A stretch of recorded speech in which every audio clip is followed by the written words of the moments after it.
Oke, assalamualaikum warahmatullahi wabarakatuh. Balik lagi sama saya, Idam. Sekarang kita akan ngomongin mengenai branding.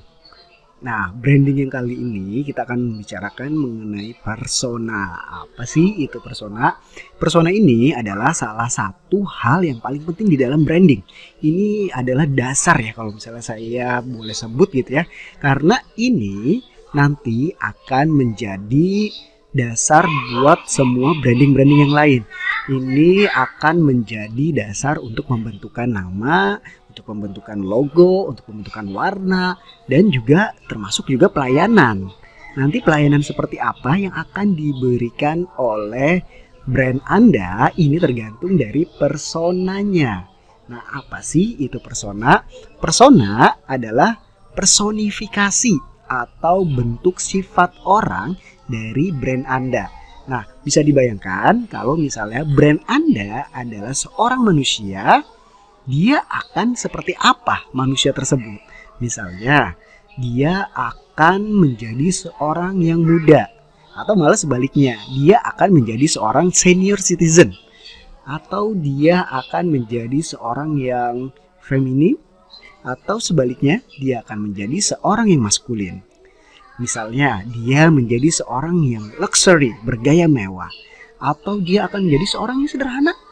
Siapa tahu, bisa jadi dia seorang yang high tech, atau bisa jadi dia adalah seorang yang jadul. Bisa jadi dia seorang yang bergaya manis, yang bergaya seksi, atau malah menjadi seorang yang rebel, menjadi seorang yang pemberontak, revolusioner, dan yang lain-lain. Nah, Anda bisa menuliskan persona itu bahkan hingga misalnya dia adalah seorang Jawa yang lembut halus, atau dia seorang yang Sunda yang senang humor, atau misalnya dia seorang Betawi yang nyablak. Bisa sampai seperti itu. Tapi para ahli ini membuat suatu pedoman. Nah, pedoman ini sebenarnya dilihat dari berbagai brand yang sudah ada. Dinamakan sebagai brand archetype. Brand archetype adalah suatu panduan untuk memudahkan membagi persona. Ada 4 grup dari persona yang dibuat di dalam brand archetype ini. Ini merupakan bentuk dari penyempurnaan. Mungkin saja nanti akan ada penyempurnaan lainnya dari para ahli. Nah, yang pertama adalah freedom, grup freedom. Yang kedua adalah grup ego. Yang ketiga adalah grup sosial. Yang keempat adalah grup order. Kita bahas satu-satu ya. Di grup freedom ada yang namanya persona innocent. Persona innocent adalah orang yang mengutamakan kenyamanan, keamanan. Innocent, baik, humble, dan dia optimis.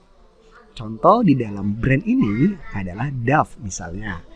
Nah, kita bisa lihat ya, iklan Dove lebih sering menampilkan orang biasa yang kalem gitu ya, backgroundnya putih bersih.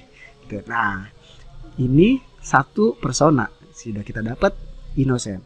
Di grup freedom ada lagi namanya Sage. Sage itu lebih ke pendidikan ya, lebih ke brand dengan ilmu pengetahuan yang pintar, yang memberikan pelajaran, yang memahami. Misalnya di grup ini ada Audi, ada Google atau BBC, kantor berita. Nah, kita bisa lihat bahwa mereka adalah brand-brand yang banyak memberikan ilmu pengetahuan dan banyak memberikan knowledge gitu ya, atau pembelajaran. Nah, ada lagi yang berikutnya adalah Explorer. Explorer lebih ke freedom ya, bercirikan kebebasan, exciting, pemberani. Nah, di sini bisa teman-teman lihat contohnya adalah Iger, The North Face misalnya, atau Jeep, mobil Jeep. Nah, ini adalah brand-brand yang bercirikan sebagai brand-brand yang petualang, brand-brand yang bebas gitu, yang pemberani. Nah, kemudian di grup ego ada persona hero. Hero adalah berciri hal-hal yang bersifat heroisme gitu ya. Candid, berani, mastery, dia baik. Misalnya di brand ini ada Nike atau Adidas. Nah, Nike atau Adidas kita lihat iklan-iklannya itu lebih bersifat heroisme ya. Lebih bersifat orang-orang yang sebagai pahlawan, yang bersifat orang-orang yang hero ya, gitu kan. Nah, dia lebih banyak menampilkan atlet-atlet misalnya gitu, yang atlet-atlet yang baik, atlet-atlet yang berjuang untuk menjadi pemenang. Nah, yang berikutnya ada magician. Magician adalah brand yang memiliki power, mystical, well informed. Nah, bagaimana mystical yang ada di sini?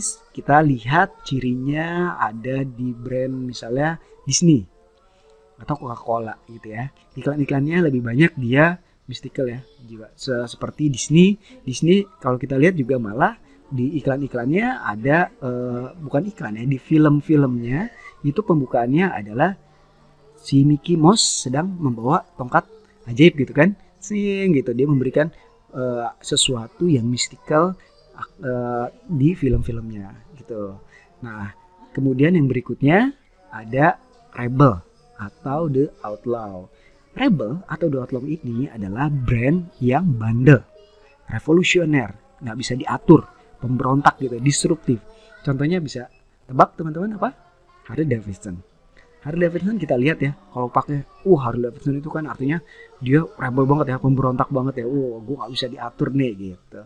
Nah, itu pun tercermin dari berbagai promosi-promosinya gitu. Dia menampilkan orang-orang yang dia disruptif gitu, yang pemberontak seperti itu. Nah, kemudian di grup sosial ada citizen atau regular guys atau everyman. Dicirikan sebagai brand yang dia friendly, dia humble atau rendah hati gitu, yang otentik dan yang baik gitu. Nah, contoh yang ada di brand ini adalah IKEA. Kemudian di grup sosial ini juga ada namanya Jetser. Jetser adalah orang yang menyenangkan, yang senang, bersenang-senang, yang bermain-main dan optimis. Contohnya apa? KitKat misalnya. Ada Brick, ada KitKat gitu kan. Nah, M&M's dia adalah contoh permen nih yang dia kan di iklan-iklannya si permen-permen ini sedang bermain-main gitu ya. Nah, kemudian ada lagi Lover di sosial. Nah, Lover ini ingin menunjukkan keintiman, sensual, empati, dia lembut juga. Contoh adalah Victoria's Secret atau Chanel. Nah, Victoria's Secret kita lihat di dalam berbagai promonya gitu ya, dia mencirikan sebagai brand yang sensual, yang lembut gitu, yang intim, banyak model-model cantik seperti itu. Nah, kemudian ada grup yang terakhir, itu adalah grup order. Di grup order ini ada persona ruler. Ruler adalah persona yang dicirikan sebagai bisa mengkontrol gitu ya, memberikan komando, berkarisma, memerintah. Contoh yang ada di grup ini adalah Rolex, Mercedes-Benz, Louis Vuitton. Nah, mereka adalah brand-brand yang ibaratnya dia sangat berkarisma ya. Yang bisa memberikan komando. Kemudian yang berikutnya adalah caregiver. Caregiver adalah brand yang berbasiskan service, yang memberikan perhatian, yang cinta kepada orang lain dan lingkungan, dan kemudian hangat. Nah, kebanyakan ini adalah NGO, misalnya NGO WWF gitu, WWF yang merupakan NGO lingkungan. Nah, kemudian ada juga UNICEF misalnya, dan ada Pampers. Kemudian di yang terakhir, persona yang terakhir di brand Archetype adalah kreator. Kreator ini adalah brand yang berinovasi, yang inspiring, yang provokatif, yang imajinatif. Bisa kasih contohnya apa? Ya, misalnya Lego, Apple ataupun Adobe ya. Nah, mereka adalah brand-brand yang memberikan inspirasi bagi orang untuk berimajinasi gitu.